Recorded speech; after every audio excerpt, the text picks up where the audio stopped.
I feel like in the last few years, there's been attempts on the Chinese side to convince foreign companies to buy debt in yuan denominations. Like instead of taking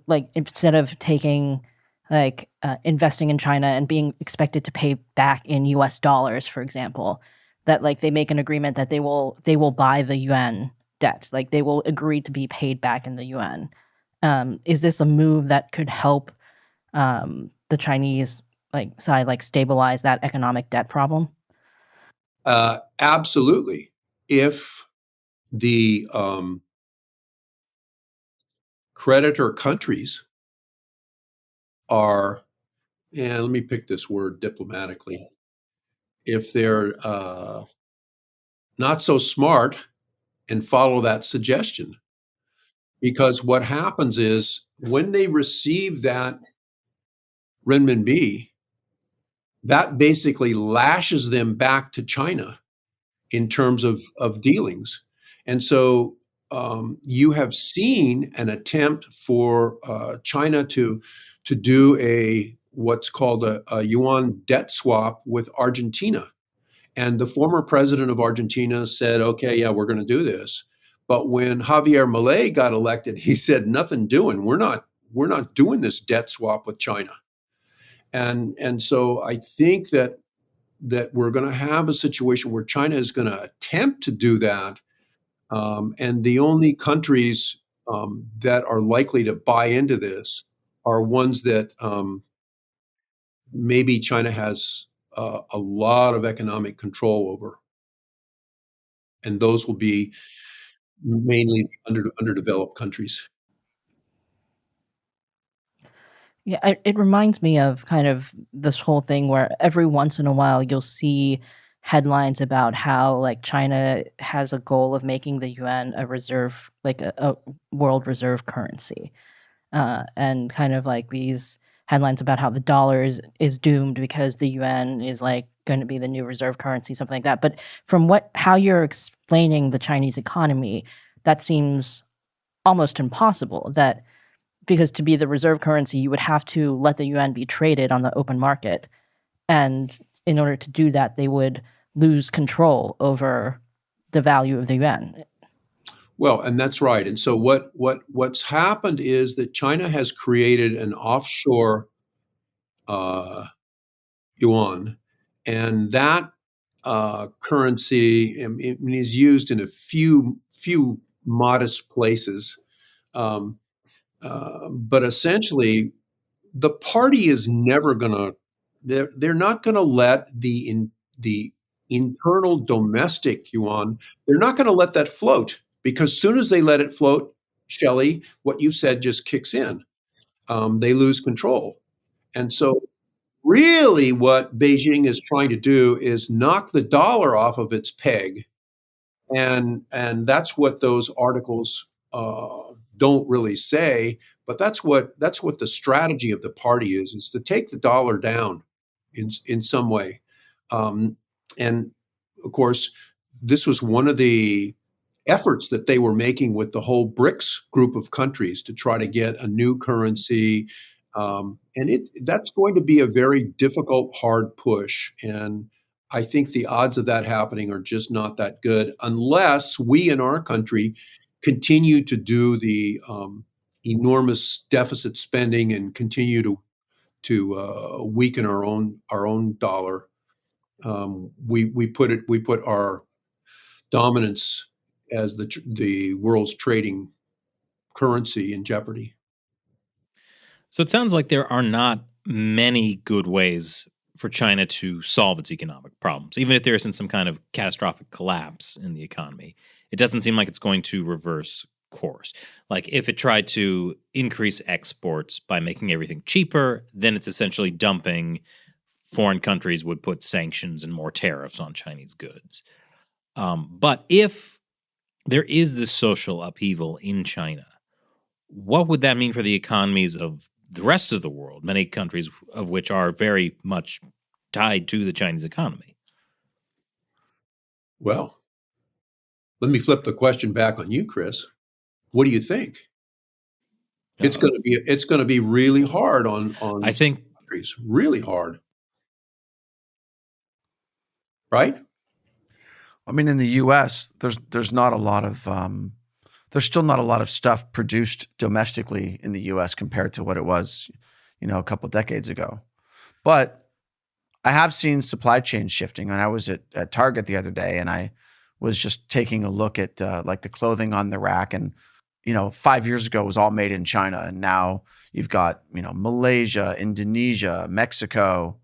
It's a lot more diversified, and it's a lot less in China. And even many appliances that were once 100% China are now shifting to other countries. I remember we had come up with the idea of a Cracker Barrel index, where you take a look at how much of the junk made in Cracker Barrel stores are made in what country.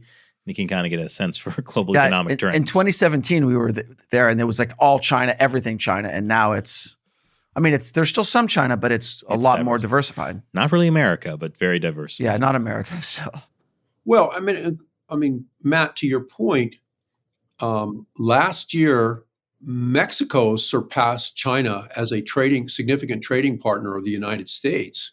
So where do we sit? Our number one trading partner is not China.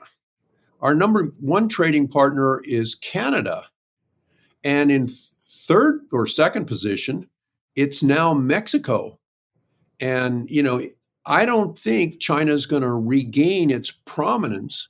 And so a lot of those manufactured goods in, some pretty sophisticated industries like aviation and auto manufacturing, and to some extent computers, surprisingly are coming out of Mexico now.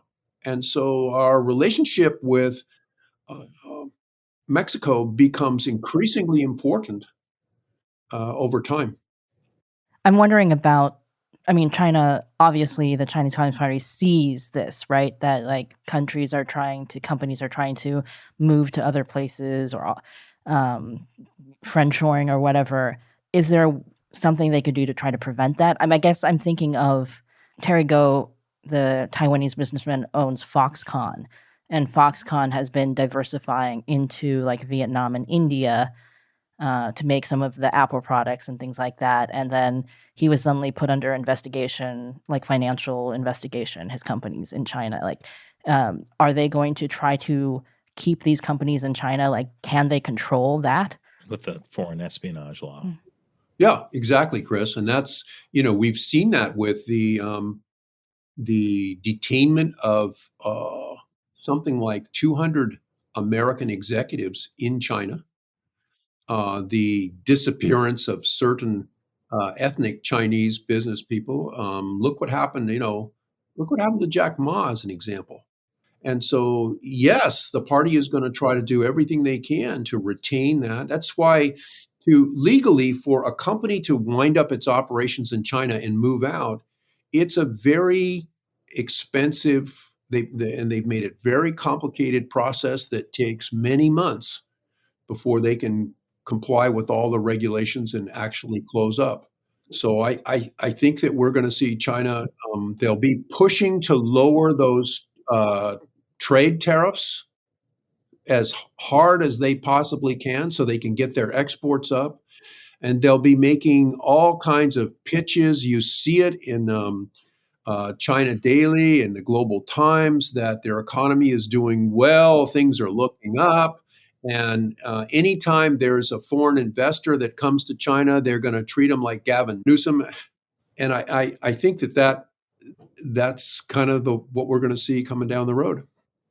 Well, so then I guess China would be very concerned about if Trump is reelected and makes good on what he says about, he's been talking about doing just a flat 60% or more tariff on all Chinese goods.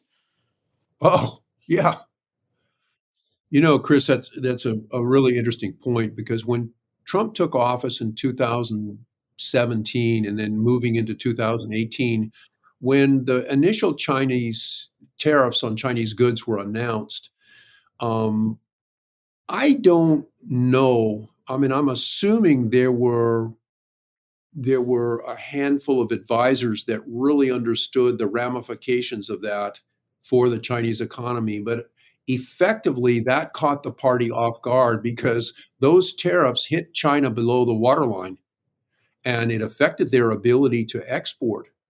And the fact that the Biden administration has carried those tariffs on, you can see the party just squealing like crazy, putting pressure on the Biden administration to lower or eliminate those tariffs. And if Trump were to follow through on that 60%, um, we would see a social implosion. That's what we would see. And then, when you buy stuff on Temu, you won't be able to shop like a billionaire. You'll only be able to shop like a, 5-figure earner. Well, I do think that shows what it does show what Temu is kind of doing, right? Like trying to like almost get Americans addicted to these like cheap Chinese products. Yeah. Well, I mean, I think Temu must obviously we know that even though it's an American company, it's a Chinese controlled company, but they are, I guess, kind of representative of this whole push to maintain that high level of exports, right? Like at all costs. And if people shop on Temu instead of Amazon and Walmart, then there is that like direct addiction on Chinese goods, like you say. Yep, that's a kind of an effort to hold on to their export earnings for foreign exchange purposes.